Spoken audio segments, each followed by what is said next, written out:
तरभुज खाई तृषा निवारण करुछंती। गजपति जिला सदर महकुमा पारଳାଖେମୁଣ୍ଡି दिनकु दिन खरार प्रभाव वृद्धि पाइबारे लागिछि। पथचारीटे हेउ बा साधारण लोकटे हेउ तरभुज किणुथिबार देखिबाकु मिलिछि। तरभुजरे 92% जलीय अंश थिबारु तरभुज खाइले तृषा निवारण सांगकु क्षुधा निवारण करिथाय। तरभुजरे protein, vitamin A, B, C, fibre, iron, potassium, phosphorus भली विभिन्न पोषक तत्व रहिछि। लाइकोपिन एक पदार्थ एथिरे भरपूर मात्रा रहिथिबारु कैंसर मात्रा कमाई थाए, रक्तहीनता दूर करिथाय। व्यवसायी माने विभिन्न छक निकटरे और रास्ता कड़े तरभुज बेपार करुथिबार देखिबाकु मिलिछि। खरा जेते वृद्धि पाइब रोजगार सेते जमिब बोली बेपारी आशा रखिछंती। एही ऋतुकालीन बेपारे 2 पैसा रोजगार करबा आशारे काशीनगर और पड़ोसी आंध्र प्रदेश तरभुज आनी बिक्री करुछंती बोली कहिछंती।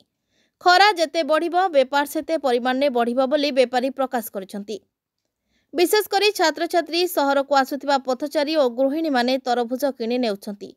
आधुनिकतारे हजि जाउथिबा मनीष मृदु पानीयर चाहिदा थिबा सत्ते तरभुज प्रति चाहिदा जमुछि। Bureau report, rainbow media.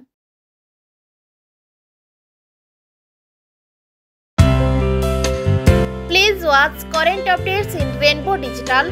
Stay logged in www.rainbowodisha.com. Subscribe our channel in YouTube and press the bell icon.